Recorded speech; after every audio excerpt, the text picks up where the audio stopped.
উপজেলায় উত্তরাধিকার দিতে মরিয়া মন্ত্রী এমপিরা ৩ ধাপে প্রার্থী হয়েছেন ৫২ জন স্বজন। সরে দাঁড়ানোর বিষয়ে আশাবাদী নেতারা।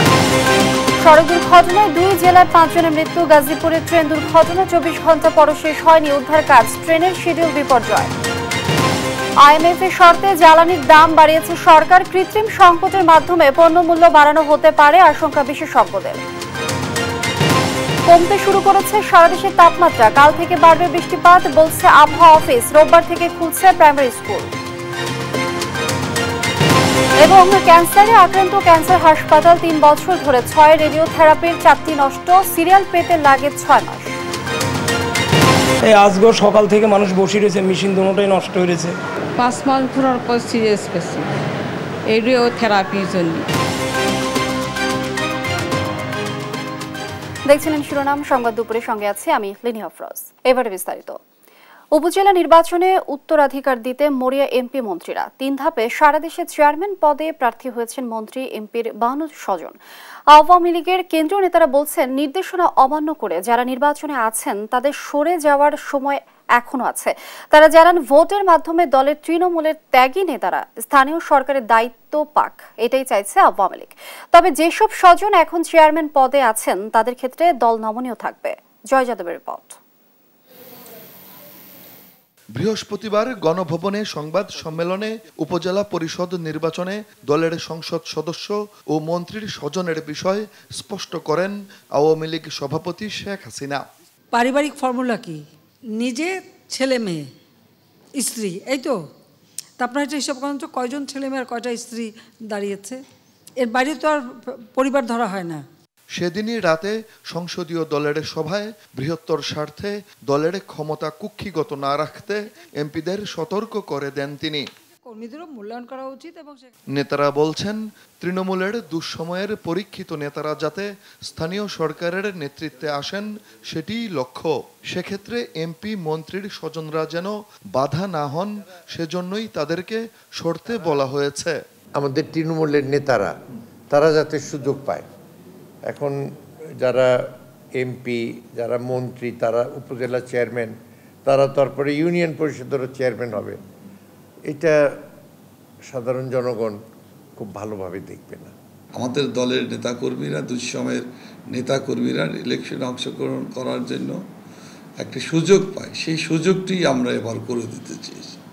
যে কারণে আমাদের তৃণমূলের নেতাকর্মীরা জনপ্রিয়, যারা জনগণের ভোট পেয়ে তারা নির্বাচিত হয়ে আসুক, এটা আমরা চাই। এক্ষেত্রে যাতে কোনো ধরনের বাধা সৃষ্টি না হয়। যে স্বজনরা এখনো প্রার্থিতা প্রত্যাহার করেননি তারা শেষ মুহূর্তেও যাতে সরে যান, দল সে চেষ্টা চালিয়ে যাবে। আইন অনুযায়ী প্রার্থী পদ প্রত্যাহারের দিন শেষ হয়ে গেছে, কিন্তু এর পরেও নির্বাচন থেকে সরে দাঁড়ানোর স্কোপ আছে। তো এখনও যদি তাদের বোধোদয় হয়, তারা যদি নির্বাচন থেকে সরে দাঁড়ান আনুষ্ঠানিক ঘোষণা দিয়ে, এটিও তাদের শুভবুদ্ধির উদয় হয় বলে আমি মনে করি। যে কোনো মুহূর্তে কিন্তু তারা উইথড্র করতে পারে, মার্কা পাওয়ার পরেও কিন্তু উইথড্র করতে পারে। তবে এমপি মন্ত্রীদের স্ত্রী সন্তান যারা বিদ্যমান চেয়ারম্যান আছেন তাদের প্রার্থী হতে বাধা দেওয়া হবে না বলেও জানান নেতারা। বাস্তব হচ্ছে গিয়ে যে এর ভিতরে অনেক ইনকামবেন্ট আছে যারা উপজেলার চেয়ারম্যান, তারা তো আত্মীয় যদি কাছেরও হয়, কিন্তু তারা যখন ইনকামবেন্ট, তো তাদের আত্মীয়তার জন্য যখন তারা আগের বারও হয়েছে, তো এদের এখন বাদ দেওয়ার কি যুক্তি হতে পারে? নেতারা জানান বিএনপি না আসায় জাতীয় নির্বাচনের মতো ভোটারদের কেন্দ্রে আনতে আওয়ামী লীগ উপজেলা পরিষদ নির্বাচনেও এমন কৌশল নিয়েছে। জয় যাদব, দেশ টিভি, ঢাকা। এদিকে প্রথম ধাপের উপজেলা নির্বাচনে ভোট ৮ মে। এরই মধ্যে জমে উঠেছে প্রচারণা। নিজের স্বজনদের বিষয়ে প্রভাব বিস্তারে অভিযোগ উঠেছে কুষ্টিয়া আওয়ামী লীগ সভাপতির বিরুদ্ধে। বিস্তারিত জানাতে খোকসা উপজেলা থেকে যুক্ত হচ্ছেন সহকর্মী নাহিদ হাসান তিতাস। প্রথম ধাপের উপজেলা নির্বাচন কতটা জমে উঠেছে আর প্রার্থীরা কোনো অভিযোগ করছেন কিনা বিস্তারিত জানাবেন। ধন্যবাদ লিনি। আসলে ষষ্ঠ উপজেলা নির্বাচন প্রথম ধাপে কুষ্টিয়ায় দুটি উপজেলা নির্বাচন অনুষ্ঠিত হচ্ছে, একটি কুষ্টিয়া সদর উপজেলার, একটি হচ্ছে খোকসা উপজেলা। শেষ সময়ে প্রার্থীরা ব্যস্ত সময় পার করছেন প্রচার প্রচারণায়, অর্থাৎ তারা ভোটারদের দাঁড়ে দাঁড়ে যাচ্ছেন এবং নানা প্রতিশ্রুতি দিচ্ছেন। আমি রয়েছি খোকসা উপজেলায়, এখানে মোট 3 জন প্রার্থী প্রতিদ্বন্দ্বিতা করছেন, চেয়ারম্যান প্রার্থী, অর্থাৎ একজন হচ্ছে বর্তমান সভাপতি উপজেলা আওয়ামী লীগের বর্তমান চেয়ারম্যান বাবুল আক্তার, এছাড়া আরেকজন উপজেলা আওয়ামী লীগের যুগ্ম সাধারণ সম্পাদক আল মুর্শেদ শান্ত এবং জেলা আওয়ামী লীগের সভাপতি সদরউদ্দিন খানের ভাই রহিম উদ্দিন খান। অর্থাৎ 3 প্রার্থীর প্রতিদ্বন্দ্বিতায় কিন্তু এখন জমে উঠেছে এই নির্বাচনী এলাকা। অর্থাৎ প্রচার প্রচারণায় ব্যস্ত সময় পার করছেন প্রার্থীরা। আমার সাথে আল মুর্শেদ শান্ত রয়েছেন, চেয়ারম্যান পদপ্রার্থী। আমি তার সাথে একটু কথা বলতে চাই। আসলে নির্বাচনে যদি জয়লাভ করেন তাহলে কি প্রতিশ্রুতি দিচ্ছেন জনগণকে? আমি আল মাসুম মুর্শেদ শান্ত, খোকসা উপজেলা চেয়ারম্যান ক্যান্ডিডেট। যদি জয়লাভ করি, গত 20 বছর যারা চেয়ারম্যান ছিল, খোকসায় যে উপজেলা পরিষদে কোনো বরাদ্দ আসে এটা কেউ বলতে পারে না। যে বরাদ্দটাই আসুক আমি সমবন্টন করব এবং এই উপজেলাকে মাদক মুক্ত, সন্ত্রাস মুক্ত ইনশাল্লাহ হবে। আসলে নির্বাচনী প্রচার প্রচারণায় কোনো প্রভাব বিস্তারের অভিযোগ আছে কিনা, প্রচারণায় বাধা পাচ্ছেন? প্রচারণায় যেহেতু প্রশাসন খুবই নিরপেক্ষ আছে এবং তারা খুব অ্যাক্টিভ, আমি প্রশাসনের উপর 100% আমার আস্থা আছে। কিছু কিছু জায়গায় সমস্যা হচ্ছে, যেমন কালকে একটা বক্তৃতা ভাইরাল হয়েছে যে যারা তার সাথে বেইমানি করবে, আল্লাহর সঙ্গে বেইমানি করবে, এই যে কিছু ধর্মভিত্তিক এই সমস্যা সৃষ্টি হচ্ছে। তারপরে তার ভাতিজা টাতিজা আছে, তারা কিছু কিছু জায়গায় সমস্যা সৃষ্টি করতেছে। তা প্রশাসন যেভাবে অ্যাক্টিভ, আমি মনে করি যে না, কোনো কিছু বাধা হবে না, ইনশাল্লাহ সবাই ওই দিনে ভোট দিতে পাবে। আর যদি ভোট দিতে চায়, যেতে পারে, তাহলে আমি 101% আমি আশাবাদী। যেহেতু খেটে খাওয়া মানুষের সঙ্গে আমি থাকি, খেটে খাওয়া মানুষ আমার পক্ষে আছে, এই সমাজে খেটে খাওয়া মানুষের সংখ্যায় বেশি, আমি বিজয়ী সুনিশ্চিত। যেমনটি শুনছিলেন, আসলে এই যে খোকসা উপজেলা নির্বাচনে কিন্তু জেলা আওয়ামী লীগের সভাপতি যে সদরউদ্দিন খান রয়েছে, তার বিরুদ্ধে কিন্তু প্রভাব বিস্তারের একটু অভিযোগ করছেন সব প্রার্থীরাই। তো সর্বশেষ আমি এতটুকুই বলতে পারি যে জমে উঠেছে এই যে প্রথম ধাপে যে উপজেলা নির্বাচন কুষ্টিয়ার খোকসা উপজেলায়। এই ছিল আমার কাছে কুষ্টিয়ার উপজেলা নির্বাচন প্রচারণা নিয়ে সর্বশেষ খবর। লিনিয়া। তিতাস, ধন্যবাদ আপনাকে। দর্শক, খোকসা উপজেলা থেকে যুক্ত ছিলেন সহকর্মী নাহিদ হাসান তিতাস। সড়ক দুর্ঘটনায় মুন্সিগঞ্জ ও গাজীপুরে অন্তত 5 জনের মৃত্যু হয়েছে। এর মধ্যে মুন্সিগঞ্জের গজারিয়ায় থেমে থাকা প্রাইভেট কারে কাভার্ড ভ্যানে ধাক্কায় একই পরিবারে 3 জন নিহত হয়। শুক্রবার মধ্যরাতে উপজেলার বাউশিয়া এলাকায় ঢাকা চট্টগ্রাম মহাসড়কে এই দুর্ঘটনা ঘটে। এ ঘটনায় চালক সহ আরো 2 জন আহত হয়। নিহতরা হলেন চাঁদপুরের শাহরাস্তির উপজেলার কাদরা গ্রামের আলমগীর হোসেন, তার ছেলে জহিরুল ইসলাম এবং মামি রাহেলা বেগম। এদিকে গাজীপুরের শ্রীপুরে ট্রাক পিকআপ ভ্যান সংঘর্ষে 2 নির্মাণ শ্রমিক নিহত হয়। শনিবার ভোর 4:30টার দিকে এই দুর্ঘটনা ঘটে। দুর্ঘটনায় আরো 11 জন নির্মাণ শ্রমিক আহত হয়। 24 ঘন্টাতেও উদ্ধার করা যায়নি গাজীপুরের জয়দেবপুরে দুর্ঘটনায় পড়া ট্রেনের কোচ। তবে ডাবল লাইন হওয়ায় ঢাকা জয়দেবপুর রুটের একটি লাইন দিয়ে চলাচল করছে ট্রেন। রাতভর উদ্ধার অভিযানে তেলবাহী ওয়াগনরের লাইনচ্যুত 5টি বগির মধ্যে 3টি পাশে স্টেশনে সরিয়ে নেওয়া হয়েছে। যাত্রীবাহী টাঙ্গাইল কমিউটার ট্রেনের ক্ষতিগ্রস্ত 4টি বগি এখনও রেল লাইনের পাশে ফেলে রাখা হয়েছে। 2টি ইঞ্জিন ও ওয়াগনের 2টি বগির উদ্ধার তৎপরতা চলছে। শুক্রবার বেলা 11টার দিকে সংঘর্ষের পর বিকেলে রিলিফ ট্রেন ঘটনাস্থলে পৌঁছে উদ্ধার কাজ শুরু করে। এ ঘটনায় 2টি ট্রেনের 9টি বগি লাইনচ্যুত ও 4 জন আহত হয়।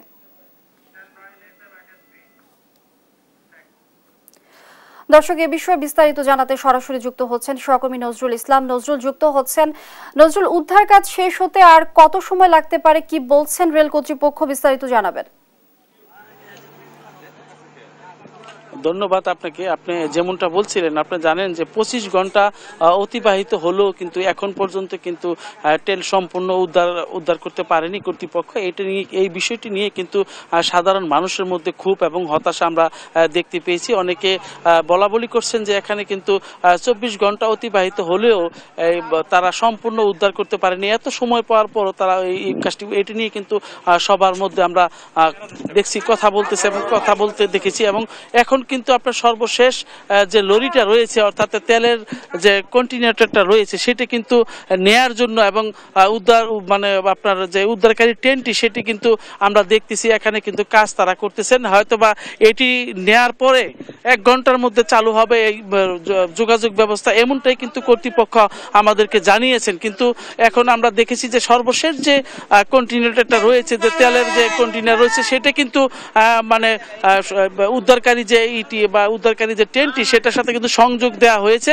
অল্প কিছুক্ষণের মধ্যেই সেটা এখান থেকে টান দিলেই হয়তো এখানে মানে ইঞ্জিন ছাড়ার সবগুলো বগি কিন্তু নিয়ে যাওয়া হবে, এমনটাই কিন্তু আশা করছেন। তো আমরা যেখানটা দাঁড়িয়ে রয়েছি, আপনি জানেন যে কালকে 11টার সময় কিন্তু এই দুটি ট্রেনের যে মুখোমুখি সংঘর্ষ হয়েছে তাতে কিন্তু 4 জন গুরুতর আহত হয়েছেন এবং আহতগুলোকে উদ্ধার করে তাজউদ্দিন আহমেদ মেডিকেল কলেজ হাসপাতালে কিন্তু তাদের চিকিৎসা দেওয়া হয়েছে। এর মধ্যে কিন্তু একজন প্রাথমিক চিকিৎসা নিয়ে সুস্থ হয়ে বাড়ি ফিরে গেছেন, এমনটাই কিন্তু আমরা জানতে পেরেছি। তো আমরা দেখেছি রেলওয়ে কর্তৃপক্ষ এই জায়গায় কিন্তু তারা চেষ্টা চালাচ্ছেন। তারা বলছেন যে এখানকে যদি সম্পূর্ণ আমরা তড়িৎ গতিতে কাজ করি একটি লাইন বন্ধ রাখতে হবে। সেই লাইনটা যদি তারা বন্ধ রাখেন তাহলে সারা দেশের সাথে যে নেটওয়ার্ক আছে সেই নেটওয়ার্কটা বিচ্ছিন্ন হবে এবং লাইন চালু রেখেই তারা কিন্তু কাজ করছেন এবং অল্প কিছুক্ষণের মধ্যেই এই লাইনটি আপনার তেলের যে কন্টেইনারটা রয়েছে সেটা টান দেওয়ার ফলে এখান থেকে নিয়ে যাওয়ার ফলে কিন্তু তাহলে আপনার সহজে থাকবে না, আর কোনো মানে সমস্যা থাকবে না তাদের, এমনটাই কিন্তু আমাদেরকে জানিয়েছেন। আপনারা জানেন যে এই ঘটনায় কিন্তু দুটি আলাদা আলাদা কিন্তু তদন্ত কমিটি করা হয়েছে। সেই তদন্ত কমিটির রিপোর্টেই কিন্তু পাওয়া যাবে এখানে দুর্ঘটনার কারণটি কি এবং কি কারণে, মানে কি চালকের কোনো এখানে ত্রুটি ছিল নাকি আপনারা এখানে লাইন যে সংযোগ দিয়েছিল তার কোন ত্রুটি ছিল, এই সমস্ত ত্রুটিগুলো কিন্তু উঠে আসবে এই সংযোগ মানে কালকে কিন্তু আপনার রিপোর্টে সেটা বলা যাবে। ধন্যবাদ। আমি এই ছিল আমার কাছে গাজীপুর রেলওয়ে স্টেশন থেকে নজরুল। ধন্যবাদ আপনাকে। দর্শক, উদ্ধার কাজের সবশেষ পরিস্থিতি জানাচ্ছিলেন সহকর্মী নজরুল। বাড়লো ট্রেনের ভাড়া। যাত্রীবাহী আন্তনগর কয়েকটি ট্রেনের কর রেয়াত সুবিধা তুলে নেওয়ার কারণে যাত্রীদের আজ থেকে বাড়তি ভাড়া দিতে হচ্ছে। গেল সোমবার এক বিজ্ঞপ্তিতে ভাড়া বৃদ্ধির ঘোষণা দেয় রেলওয়ে, তবে এখন পর্যন্ত নতুন ভাড়ার হার নির্ধারণ করা হয়নি। চলতি সপ্তাহে তা চূড়ান্ত হওয়ার কথা রয়েছে। নতুন দামে টিকিট কেটে ক্ষোভ প্রকাশ করেছেন যাত্রীরা। নিম্ন আয়ের মানুষের কথা বিবেচনা করে আগের ভাড়া পূর্ণ বহালের দাবিও জানান যাত্রীরা। আসলে ট্রেনের সেবাটা যদি এরকম যদি আমরা না পাই তাহলে আসলে ভাড়া বাড়ায় তো লাভ নেই। সবাই চায় যে নির্দিষ্ট টাইমে ট্রেনটা ছাড়ুক এবং নির্দিষ্ট টাইমে আমরা ওইখানে যাই পুষতে যেন পারি। গাড়ি তো অনেক রেট করে দিলে বাড়ায় করবো, পাবলিক ট্রেনে যাবে না। 5 থেকে 11 মে পর্যন্ত সারা দেশে বৃষ্টিপাতের সম্ভাবনা রয়েছে বলে জানিয়েছেন আবহাওয়াবিদ ডক্টর মোহাম্মদ আবুল কামাল মল্লিক। আগারগাঁওয়ে আবহাওয়া অফিসে নিয়মিত ব্রিফিংয়ে তিনি এই তথ্য জানান। এই সময় তিনি আরও বলেন, 6 মে থেকে চলমান তাপপ্রবাহ কমতে শুরু করবে, তবে দেশে কিছু স্থানে তাপমাত্রা কমতে কিছুটা সময় লাগবে। এছাড়া বিক্ষিপ্তভাবে দেশের কোথাও কোথাও শিলাবৃষ্টি হতে পারে, সেই সঙ্গে ঘূর্ণিঝড়ের সম্ভাবনা রয়েছে। 6 মে বাংলাদেশের তাপপ্রবাহ মানে 2-1 জায়গায় থাকলেও সারা বাংলাদেশেই এই তাপপ্রবাহের কমে যাওয়ার সমূহ সম্ভাবনা তৈরি হয়েছে এবং আজকের রাত থেকে 11 তারিখ পর্যন্ত প্রতিনিয়ত দেশের কোথাও না কোথাও অস্থায়ীভাবে দমকা বাতাস এবং ঝোড়ো হাওয়া সহ বৃষ্টি অথবা বজ্র সহ বৃষ্টিপাতের সমূহ সম্ভাবনা তৈরি হয়েছে এবং বজ্র বৃষ্টির ফলে আমাদের যে সারফেস টেম্পারেচার উত্তপ্ত হয়ে আছে তা কমে যাবে। রাজধানীর পরিস্থিতি জানাতে সরাসরি যুক্ত হচ্ছেন সহকর্মী সাবরিনা মজুমদার। সাবরিনা, সার্বিক পরিস্থিতি আমাদেরকে জানাবেন। লিলিয়া, আপনি যেমনটি বলছিলেন যে আজকে একটু আগে কিন্তু আমি আবহাওয়া অফিসে আবহাওয়াবিদের সাথে কথা বলেছি। আজকে থেকে তাপমাত্রা কিন্তু একটু একটু করে কমতে থাকবে, আর তাপ প্রবাহটা যেটি আছে সেটিও হচ্ছে তার মান হচ্ছে কমা শুরু করবে, যেটি আমরা সকাল থেকেই হচ্ছে টের পাচ্ছি যে আজকে কিন্তু অন্য দিনের যে তাপ প্রবাহটা চলছিল সেটি কিন্তু একটু কম মাত্রায় চলছে। তা এখন ঢাকার যে তাপমাত্রা সেটি হচ্ছে 36 ডিগ্রি সেলসিয়াস, আর সেটি আস্তে আস্তে কিন্তু কমে কমে রাতে হচ্ছে 26 ডিগ্রিতে যাবে। তবে আবহাওয়াবিদের সাথে যখন আমরা কথা বলেছি তিনি যেটি বলেছেন যে 6 তারিখ থেকে 11 তারিখ পর্যন্ত যে বৃষ্টিপাতটা হবে সেটিতে আসলে জনমনে স্বস্তি তো মিলবেই, কিন্তু তবে আশঙ্কা যেটি হচ্ছে সেটি হচ্ছে বজ্রপাত নিয়ে। কারণ এবারে যে বৃষ্টিটি হবে সেটি হচ্ছে বজ্রপাত বেশি হবে এবং বজ্রপাতে কিন্তু মৃত্যুর সংখ্যাটাও বেশি। তবে আর এবারে কিন্তু 1992 সালে যে টানা যে তাপপ্রবাহটা ছিল সেটি এই বছরে কিন্তু অতিক্রম করে গেছে, কারণ এবারেও কিন্তু টানা তার থেকেও বেশি তাপপ্রবাহটা চলছে। তবে এবারে হচ্ছে মার্চ থেকে সেপ্টেম্বরে কিন্তু বজ্রপাতের সংখ্যাটা বেশি, তাই তারা বারবার বলছেন যে বজ্রপাতে মৃত্যুর সংখ্যা বেশি, তাই মানুষকে যত হচ্ছে তারা যদি নিরাপদে হচ্ছে ঘরে থাকতে পারে সেটি হচ্ছে মানুষের নিরাপদ হবে।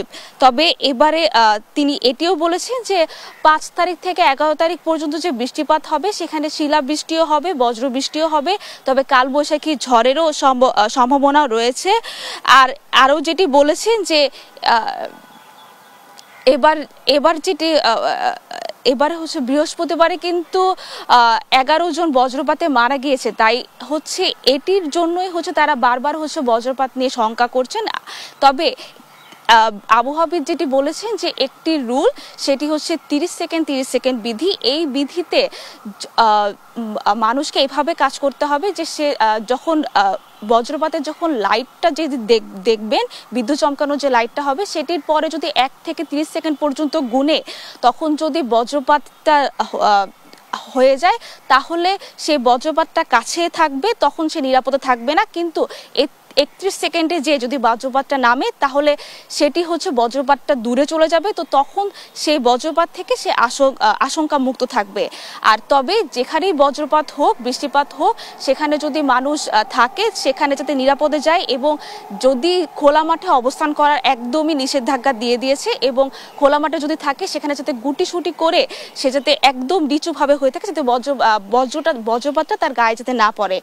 এভাবে হচ্ছে বৃষ্টি তো হবেই, স্বস্তিও তো মনে আসবে, কিন্তু সেখানে কিন্তু বজ্রপাতের আশঙ্কাটাও আসলে রয়ে যাচ্ছে। এই ছিল সর্বশেষ খবর আবহাওয়া অফিস থেকে। লিনিয়া। সাবরিনা, অসংখ্য ধন্যবাদ আপনাকে। দর্শক, রাজধানী পরিস্থিতি জানাচ্ছিলেন সহকর্মী সাবরিনা মজুমদার। দাবদাহের পরিস্থিতি জানাতে চুয়াডাঙ্গা থেকে যুক্ত হচ্ছেন সহকর্মী খায়রুজ্জামান সেতু। আপনি নিশ্চয়ই শুনতে পাচ্ছেন, আপনি জানাবেন চুয়াডাঙ্গার আবহাওয়ার পরিস্থিতি এখন কেমন দেখছেন, কি বলছে আবহাওয়া অফিস? ধন্যবাদ লিনিয়া। বর্তমানে যদি চুয়াডাঙ্গার পরিস্থিতি তাপদাহ নিয়ে বলি, সেটা হচ্ছে কিন্তু তাপদাহ যেভাবে মানে চলমান ছিল, যে অতি তীব্র কিংবা তীব্র তাপদাহ যেটাই বলেন না কেন, তবে এটা কিন্তু বেশ কিছুদিন নিয়মিতভাবে চুয়াডাঙ্গার উপর দিয়ে বয়ে গিয়েছে। সেই যে অতি তীব্র কিংবা তীব্র তাপদাহের সেই যে মানে মানুষের যে জনজীবনে অতিষ্ঠ হয়ে যাওয়ার মতো অবস্থা, সেটা কিন্তু নাই। তবে আজকে কিন্তু তাপমাত্রা অনেকটাই কমেছে। যেমন আমি দুপুর 12টায় চুয়াডাঙ্গা আবহাওয়া অফিসের সাথে কথা বলেছি। আবহাওয়া অফিসের থেকে আমাকে জানিয়েছে যে আজকে কিন্তু তাপমাত্রা দুপুর 12টায় রেকর্ড করা হয়েছে 36.4 ডিগ্রি সেলসিয়াস। একই সাথে বাতাসের আর্দ্রতা ছিল কিন্তু 42%। এবং এর মধ্যে একটু বলে রাখি, সেটা হচ্ছে কিন্তু মানে তাপমাত্রা কমার সাথে সাথে কিন্তু বাতাসের আর্দ্রতাও বাড়ছে।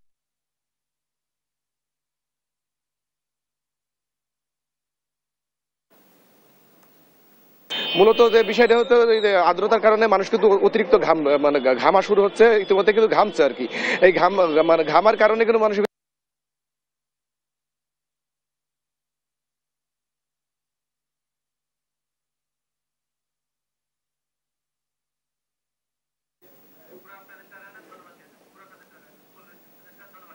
সেতু, ধন্যবাদ আপনাকে। দর্শক, চুয়াডাঙ্গার আবহাওয়া পরিস্থিতি জানাচ্ছিলেন সহকর্মী সেতু।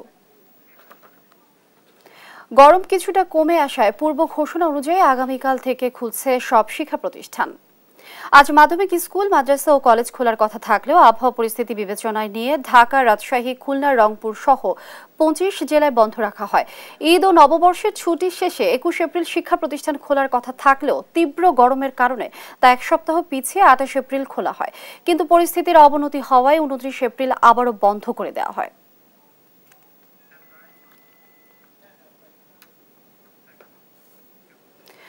আন্তর্জাতিক মুদ্রা তহবিল IMF এর ঋণ চুক্তি শর্তানুসারে বিশ্ববাজারের সঙ্গে সমন্বয় করে সব ধরনের জ্বালানির দাম বাড়িয়েছে সরকার, যার প্রভাব পড়তে শুরু করেছে বাজারে।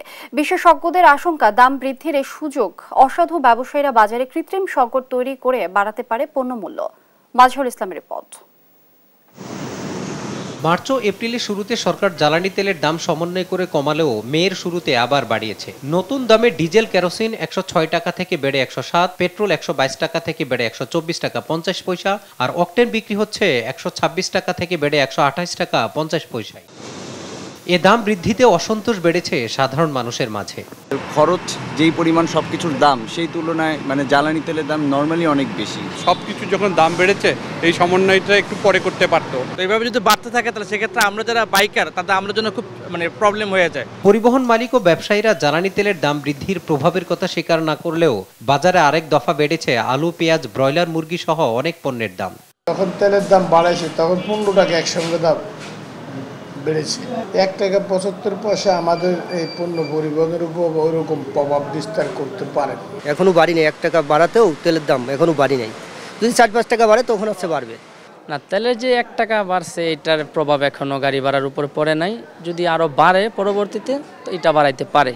অর্থনীতিবিদদের মতে জ্বালানি তেলের যে পরিমাণ দাম বেড়েছে তাতে পণ্যের বাজারে বড় ধরনের নেতিবাচক প্রভাব না পড়লেও এই অজুহাতকে কাজে লাগান অসাধু ব্যবসায়ীরা। যে মুহূর্তে কিন্তু আসলে বিশ্ববাজারে তেলের দাম ওইভাবে বাড়ছে না, মোটামুটি একটা স্থিতিশীল জায়গাতে রয়েছে।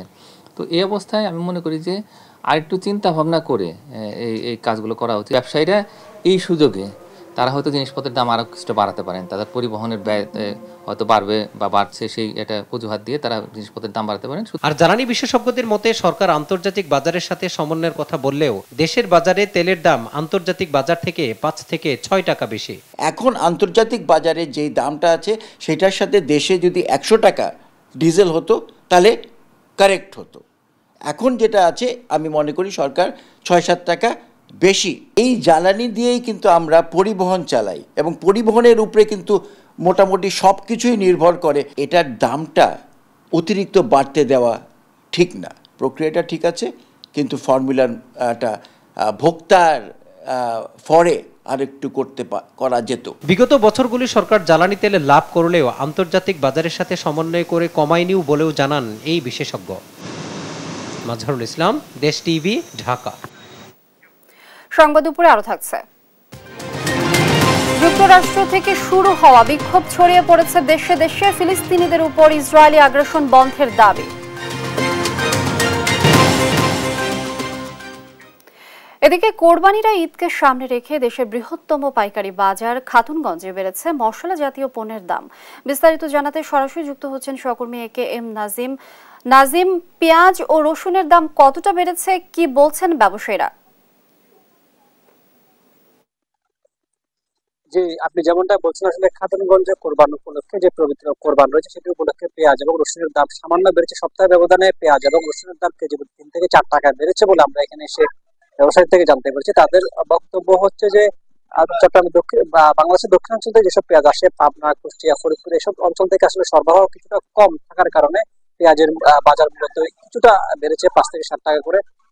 পাশাপাশি অন্যান্য যেসব মশলা জাতীয় পণ্য রয়েছে সেগুলোর দাম আসলে বাড়তে দিকে, কারণ এলাচ, দারচিনি এই কোরবান উপলক্ষে যেসব মশলা জাতীয় পণ্য রয়েছে সেগুলোর দাম বাড়তে দিকে, কারণ ব্যবসায়ীরা বলছেন যে একটি সিন্ডিকেট স্লিপ চালাচালির মাধ্যমে এসব মশলা জাতীয় পণ্যের দাম বাড়েছে। আমরা এখন একজন পেঁয়াজ আড়তদারের সাথে কথা বলবো, আসলে পেঁয়াজের দাম বাড়ার কারণ কি? পেঁয়াজের দাম হয়তো সামান্য একটু 2-4 টাকা বাড়ছে, তবে সেটা তেমন একটা বেশি বাড়ছে বলে মনে হচ্ছে না। কারণ হচ্ছে এমনিতে গত সপ্তাহে পেঁয়াজের বাজার 53, 54, 55 এইরকম ছিল। হয়তো এখন একটু 57, 58, 60 টাকা চাই, কিন্তু 60 টাকা খায় না, হয়তো 57, 58 এরকম বিক্রি হচ্ছে আর কি। ওখানে পাবনা, রাজবাড়ী, কুষ্টিয়া ওখানে হয়তো মোকাম একটু বাড়তি, তাদের লস ছিল, হয়তো একটু বাড়ার কারণে হয়তো 2-4 টাকা একটু বাড়ছে। তেমন একটা বাড়ছে বলে আমার মনে হয় না, বাড়বো না। দেশে প্রচুর পেঁয়াজ আছে, বাড়ার কোনো কারণ নেই। পাবনা, রাজবাড়ী, কুষ্টিয়া, ফরিদপুর প্রচুর পেঁয়াজ, এরকম 2-4-5 মাস পেঁয়াজ যাবে, কোনো সমস্যা নেই। জি, আপনি যেমনটা শুনছেন, আসলে ব্যবসায়ী বলছেন যে আসলে দেশের বিভিন্ন জায়গায় দেশি যেসব পেঁয়াজ রয়েছে এইসব পেঁয়াজ আসলে পর্যাপ্ত মজুত রয়েছে। এই পেঁয়াজে 5 থেকে 6 মাস চলে যাবে, কিন্তু বাইরের কোনো পেঁয়াজ এখন পর্যন্ত লাগবে না। সেই জন্য আসলে আসতে বিভিন্ন জায়গা থেকে পেঁয়াজগুলো আসতে সামান্য সময় লাগার কারণে 2-4 টাকা করে বেড়েছে খাতুনগঞ্জের এই বাজারে। নাজিম, ধন্যবাদ আপনাকে। দর্শক, বাজার পরিস্থিতির খবরাখবর জানাচ্ছিলেন সহকর্মী নাজিম। দেখছেন সংবাদ দুপুর। নিজেই ক্যান্সারে আক্রান্ত দেশের একমাত্র বিশেষায়িত ক্যান্সার হাসপাতাল। 6টি রেডিওথেরাপি মেশিনের 4টি নষ্ট 3 বছর ধরে।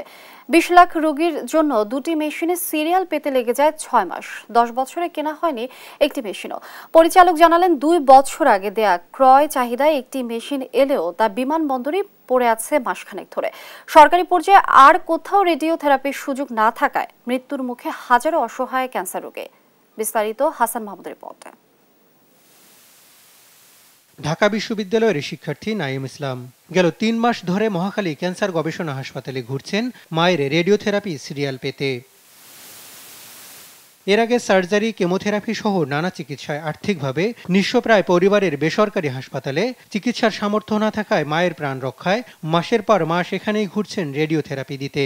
এখানে মোটামুটি 10,000 টাকার মধ্যে আর কি শেষ হয়ে যায়, মানে পূর্ণাঙ্গ ট্রিটমেন্টটা পাওয়া যায়। অন্যদিকে মাগুরার মফিজ শেখ 4 মাস পর বৃহস্পতিবার রেডিওথেরাপি নিলেন। তবে ক্যান্সারের সঙ্গে 1.5 বছরের লড়াইয়ে নিস্তেজ প্রাণে হারিয়েছেন কথা বলার শক্তিও। আমি 3 মাসের মাথায় যে 4 মাসে যে ডেট ফেলেছি। দেশের ক্যান্সার রোগীদের ভরসাস্থল এই হাসপাতাল নিজেই যেন ক্যান্সারে আক্রান্ত। 6টি রেডিওথেরাপি মেশিনের মধ্যে 4টি নষ্ট 3 বছরেরও বেশি সময় ধরে। সচল আছে মাত্র 2টি মেশিন। এই আজগর সকাল থেকে মানুষ বসে রয়েছে, মেশিন দুটোই নষ্ট হয়েছে। 5 মাস ঘোরার পর সিরিয়াস পেছি রেডিওথেরাপির জন্য। আমরা তো বাইরে যাইতে পারি না, কারণ আমাদের এরকম ক্ষমতা নাই। দেশে প্রতি বছর ক্যান্সারে আক্রান্ত হন প্রায় 2 লাখ মানুষ। দেশের বিপুল এ রোগীর জন্য একমাত্র বিশেষায়িত হাসপাতালটিতে প্রতিদিন চিকিৎসা নিতে আসেন গড়ে 1,500-এর বেশি রোগী, যাদের প্রত্যেকেরই কোনো না কোনো সময় রেডিওথেরাপি দরকার হয়। জাতীয় এ প্রতিষ্ঠানটিতে সবশেষ একটি রেডিওথেরাপি মেশিন যুক্ত হয় 2014 সালে। এর আগে 2007 সালে কেনা হয় 5টি, কিন্তু এই 6টির মধ্যে 4টি মেশিন দীর্ঘদিন অকেজো থাকার পর পুরোপুরি নষ্ট হয়ে গেছে। বাকি 2টিও চলছে কোনো রকমে। মহাখালী ক্যান্সার গবেষণা হাসপাতালের বাইরে এই মুহূর্তে কোথাও এই থেরাপি দেওয়ার সুযোগ নেই। বেসরকারি পর্যায়ে চিকিৎসা সরকারি হাসপাতালের খরচের তুলনায় 15 গুণ বেশি। ক্যান্সার গবেষণা হাসপাতালের রেডিওলজি বিভাগের প্রধান বলছেন, সচল 2টি মেশিনে প্রতিদিন 200 মানুষকে সেবা দিতে একবার থেরাপির সিরিয়াল পেতে রোগীকে অপেক্ষা করতে হয় কমপক্ষে 4 মাস। প্রায় 200 রোগী চিকিৎসা পাচ্ছে, কিন্তু ওয়েটিং আছে 2000। যে চিকিৎসা দরকার সেটা দিবেন না, এতে করে রোগ যে মানে প্রোগ্রেশন করবে না, বেড়ে যাবে না, সেটা তো বলার কোনো মানে সুযোগই আমার নেই। হাসপাতালের পরিচালক বলছেন, গেল 2 বছর ধরে 2টি মেশিন আনার প্রক্রিয়া চলছে। গত মাসে একটি কেনা হলেও বিমানবন্দরে পড়ে আছে 1 মাস ধরে। ইতিমধ্যে আমরা একটা নতুন মেশিন ক্রয় করেছি এবং স্বাস্থ্য অধিদপ্তর আমাদের আরেকটা নতুন মেশিন দিবে আমাদের এখানে, তাহলে আরও 3টে বাংকার কিন্তু খালি। এই মেশিনগুলিতে পরবর্তী পর্যায়ে আমরা মেশিন বসাবো। গেল 10 বছরে 20 লাখের মতো মানুষ ক্যান্সারে আক্রান্ত হলেও দেশের স্বাস্থ্য খাতে যুক্ত হয়নি কোনো রেডিওথেরাপি মেশিন। উল্টো কার্যকারিতা হারিয়েছে ঢাকা মেডিকেল, চট্টগ্রাম, রংপুর, রাজশাহী সহ 8 হাসপাতালের রেডিওথেরাপি মেশিনও। হাসান মাহমুদ, দেশ টিভি, ঢাকা। সংবাদ দুপুরে আরো যা থাকছে। আগামীকাল দ্বিতীয় টি-20তে জিম্বাবুয়ের বিপক্ষে মাঠে নামছে বাংলাদেশ। চট্টগ্রামে খেলা শুরু সন্ধ্যা 6টায়।